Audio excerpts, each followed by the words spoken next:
O futuro ministro da Economia, Fernando Haddad, anunciou hoje 2 nomes que vão integrar a equipe econômica do novo governo. Gabriel Galípolo, economista e ex-presidente do Banco Fator, vai ser o secretário executivo da Fazenda, o número 2 de Haddad. O economista Bernard Api vai ser o secretário especial para a reforma tributária. Haddad voltou a afirmar que a reforma vai ser uma das prioridades do governo. Ele também criticou o teto de gastos, mas reiterou o compromisso com a apresentação de um novo arcabouço fiscal. Segundo o futuro ministro da Fazenda, a responsabilidade fiscal e a responsabilidade social serão compatibilizadas. Voltar mais uma vez com a nossa análise e eu começo desta vez com Yuri Pita, nosso analista de política, aqui no nosso estúdio em São Paulo. Yuri, boa noite para você. Qual o significado dessas escolhas de Haddad? É uma sinalização do que esperar da pasta da Fazenda no governo Lula? Fica claro em relação a esses nomes isso? Os perfis deles dão uma boa indicação, sim, Márcio. Boa noite para você, para quem acompanha a gente no Prime Time. Começando de trás para frente, ou do nome um pouco mais novo, que é Bernard Api, que é o idealizador, né, o técnico que idealizou intelectualmente a PEC 45, a PEC da reforma tributária, que foi apresentada na atual legislatura pelo deputado federal Baleia Rossi. E é uma PEC que tem uma boa discussão, tanto no Congresso Nacional quanto com os entes federados, ou seja, com secretários dos estados, que são os entes que mais teriam impacto por uma reforma tributária nesses moldes, que unificaria os impostos de consumo. Ou seja, concretiza o que Fernando Haddad já vinha falando de que a reforma tributária é uma prioridade.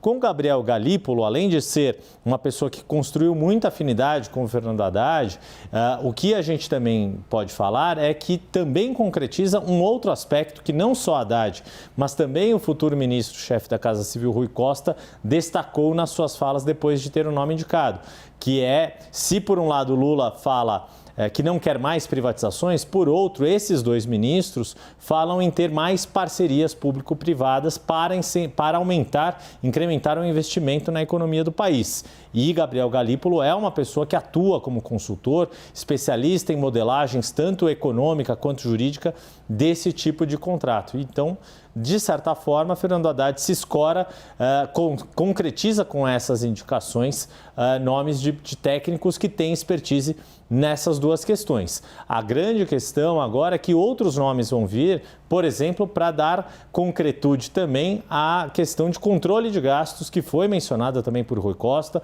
A trajetória de Fernando Haddad na Prefeitura de São Paulo também dá indicativos disso. Não por acaso, quem foi o seu secretário de Finanças aqui em São Paulo, que é Marcos Cruz, é um dos nomes que corre na Bolsa de Apostas, que pode vir a integrar a equipe econômica. Obrigado, Yuri Pita. Voltar agora com Caio Junqueira para ter um pouco da análise das sinalizações de Haddad nesse anúncio de hoje, mas destacando um ponto que Galípolo foi crítico dessa chamada PEC do estouro, especialmente da forma como ela foi apresentada no Congresso, né, Caio?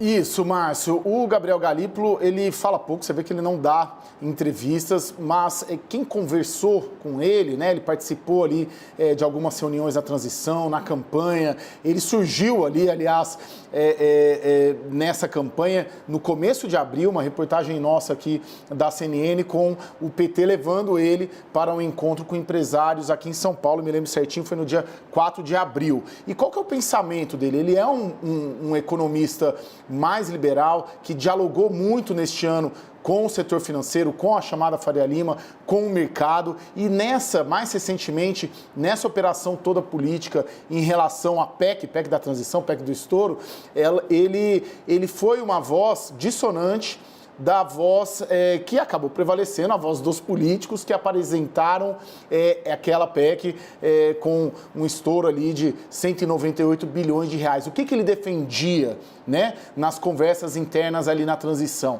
Uma PEC menor, mais ou menos 130 bilhões de reais, com os números específicos, ou seja, desses 130 bi, vão 50 para o Bolsa Família, vão 20 para obras, vão 10 para o Ministério da Cidadania. Essa era a ideia dele. Acabou não prevalecendo, mas ele pensa diferente em relação à fórmula como os políticos ali da transição acabaram apresentando. E ele também nas conversas aí, tem um outro dado também, se me permite, Márcio, ele é defensor de um modelo de âncora fiscal também baseado no controle da dívida, ele debateu muito isso durante a campanha eleitoral com o mercado e um modelo que o mercado, e o Naka pode falar melhor do que eu, gosta, né? Um formato de âncora fiscal, de uma nova âncora fiscal palatável ali para o mercado. Surpreendeu um pouco, tinha muita gente que achava que ele poderia ir para o BNDES, que ele sequer poderia ir para Brasília e acabou sendo aí de conselheiro preferencial, talvez, na economia do Lula neste ano, acabou virando número 2 da economia do país.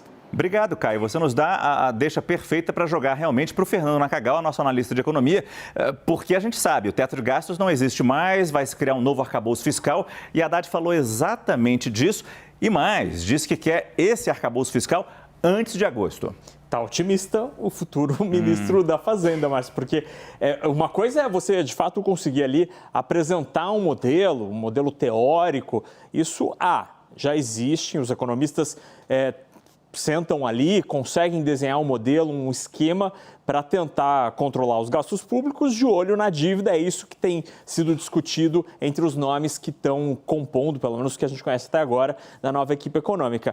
O problema não está ali no bloco P da esplanada dos ministérios, onde fica o Ministério da Fazenda e da Economia. O problema está no Congresso Nacional. Então não adianta, ou de pouco adianta, constituir, consolidar um modelo de marco fiscal sem conversar com o Congresso Nacional para entender se aquilo tem chance de passar. Não sei, aí é uma estratégia muito mais política do que econômica propriamente dita.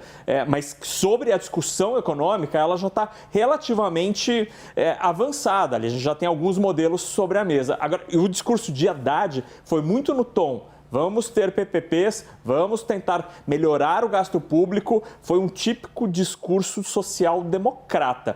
Vamos ver se isso vai prevalecer, porque tem nome que não necessariamente está nessa linha, Márcio. Obrigado, Fernando Nakagawa.